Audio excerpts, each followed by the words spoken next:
नमस्कार, स्वागत है आपका डॉक्टर साहिब में और मैं हूं आपके साथ सौम्य राठी।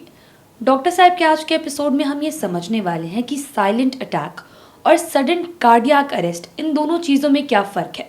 और इस बारे में जानकारी देने के लिए इस वक्त मेरे साथ बैठे हैं डॉक्टर अशोक कुमार, जो कि बिहार के सबसे जाने माने हृदय रोग विशेषज्ञों में से एक हैं। सबसे पहले डॉक्टर साहब नमस्कार, बहुत बहुत स्वागत है आपका। आपका भी स्वागत है सौम्या जी, नमस्कार। डॉक्टर साहब, अगर आप सडन कार्डियक अरेस्ट और साइलेंट अटैक की बात करें तो लोग सडन कार्डियक अरेस्ट ये समझते ही नहीं हैं। उन्हें लगता है कि अचानक से जो हार्ट अटैक आ जाता है उसे ही साइलेंट अटैक कहते हैं। तो ऐसे में मैं चाहती हूँ आज आप हमारे दर्शकों को ये समझाएं कि इन दोनों चीज़ों में क्या फ़र्क है।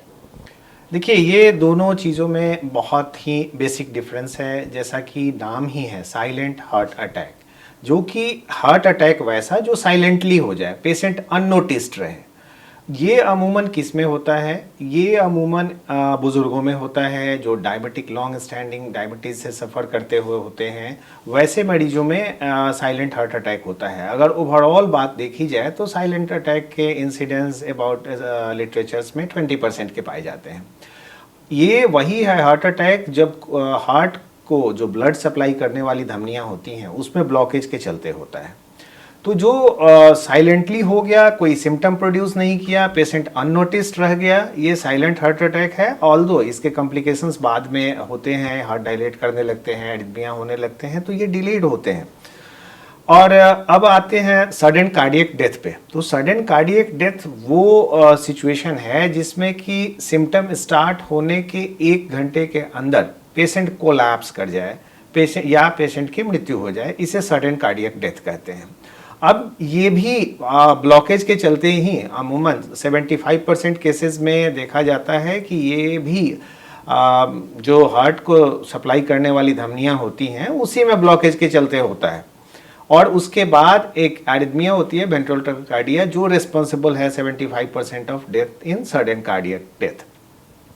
तो अब हम आते हैं कि ये दोनों हुआ तो एक ही चीज़ की हार्ट की धमनियों में ब्लॉकेज होने के चलते हुआ। एक उतना सीरियस नहीं है, दूसरा काफ़ी सीरियस है जिससे कि तुरंत जान चली जाती है। इसीलिए हार्ट अटैक को कभी भी हम लोग कहते हैं कि लाइटली नहीं लेना है, क्योंकि जो maximum 50% of death within first two 2 hour death हो जाती है। अब इसमें एक प्रोसीजर का नाम आप लोगों ने ज़रूर सुना होगा, CPR, जिसके ऊपर काफ़ी चर्चा चल रहा है और आप लोगों ने भी कई बार इस पर डिस्कस ज़रूर किया होगा, जिससे कि अगर टाइमली CPR हो तो पेशेंट की जान उस 1 घंटे जो गोल्डन आवर है उसमें बचाई जा सकती है। फिर वो हॉस्पिटल जाने का उसके पास टाइम रहेगा और उसकी जान बच सकती है। जी डॉक्टर साहब, सडन कार्डियक अरेस्ट लोग कैसे समझे, क्या लक्षण होंगे? अमूमन सडन कार्डियक डेथ जो होता है, सडनली आप पेशेंट को जो फील होता है वो पेशेंट उसमें कुछ कर नहीं पाता है। उसमें सडनली उसके सीने में दर्द, भारीपन, प्रोफ्यूज स्वेटिंग, पसीना होने लगता है। कई बार उसमें उसको फील होता है कि थम्पिंग इन हार्ट, चेस्ट, उसको लगता है धक धक धक धक शुरू हो गया। और पेशेंट का ये फीलिंग ज़रूर आता है कि अब हम गए, मतलब इम्पेंडिंग डूम टर्म यूज़ करते हैं, जिसमें लगता है कि अब हमारी जान निकल जाएगी। तो इसमें 2 एस्पेक्ट है। उसके बाद अगर इस स्थिति के ऊपर आगे बढ़ गया तो पेशेंट सडनली कोलैप्स कर जाता है, गिर जाता है, अचेत हो जाता है। तो अचेत हो जाए तो बाई स्टैंडर्ड जो नियर बाई है उसको CPR करके बचा सकते हैं। लेकिन अगर किसी पेशेंट्स को ऐसा होता है तो वो खुद कुछ कोशिश करके इसको प्रिवेंट कर सकता है। जैसे कि एक तो जैसे ही अनइजीनेस लगे हेल्प कॉल करो। दूसरा है कि अगर हेल्प नहीं है, कैसे वीरान जगह पे हैं, तो आप खूब जोर जोर से खांसने की कोशिश करें, खूब कस के सांस खींचें, छोड़ें और जोर जोर से करके आप खांसें। तो ये एक सेल्फ CPR की तरह आपके चेस्ट को कंप्रेस करेगा। कई बार इसमें देखा जाता है कि इससे वो जो वेंट्रिकुलर टैकिकार्डिया के एपिसोड्स होते हैं वो रुक जाते हैं और आप गिरने से बच जाएंगे। एक बार गिर गए और बिना हेल्प के बचना मुश्किल है। जी डॉक्टर साहब, जैसे अभी आपने सडन हार्ट अटैक के बारे में हमें समझाया, तो लोग साइलेंट अटैक ये कैसे समझेंगे? आपने बताया कि इसमें दर्द नहीं होता है, तो लोग इसकी पहचान कैसे कर पाएंगे?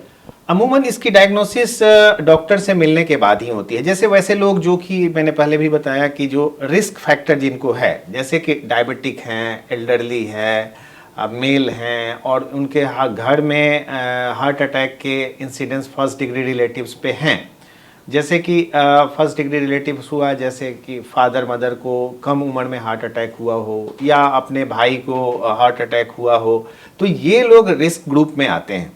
तो इनमें अमूमन सांस फूलने की एटिपिकल सिम्टम्स आते हैं इसमें। जैसे कि टिपिकल सिम्टम और एटिपिकल सिम्टम की बात करेंगे तो हार्ट अटैक में टिपिकल सिम्टम होता है कि चेस्ट में कंजेशन होगा, भारीपन होगा और ये डिफ्यूज करेगा, फैलेगा ऊपर गर्दन तक, बाएं हाथ में, कई बार दाएं हाथ में भी वो पेन रेडिएट करता है।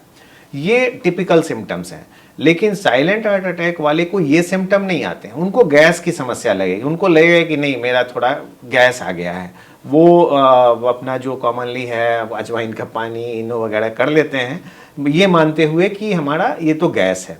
दूसरी समस्या जो लक्षण होते हैं एटिपिकल, उनको सांस लेने में तकलीफ होगी, चलेंगे तो उनके दम फूलेंगे, बैठे बैठे भी अगर अचानक साइलेंट अटैक वाले मरीज को अचानक कमजोरी लगने लगता है, जैसे ऑल ऑफ द सडन आप ठीक हो और सडनली लगे कि नहीं अभी हमको बहुत कमजोरी, वीकनेस फील हो रहा है, तो ये सब साइलेंट अटैक के लक्षण हैं। जी, उम्मीद करती हूँ कि डॉक्टर साहब ने जो सारी बातें बताई हैं आपने उन्हें ठीक तरीके से सुना और समझा होगा।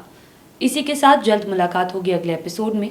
तब तक के लिए अगर वीडियो को फेसबुक पर देख रहे हैं तो पेज को लाइक करें, यूट्यूब पर देख रहे हैं तो चैनल को सब्सक्राइब करें। कमेंट सेक्शन या मेल बॉक्स के माध्यम से आप बता सकते हैं कि डॉक्टर साहब से आपके क्या सवाल हैं। धन्यवाद।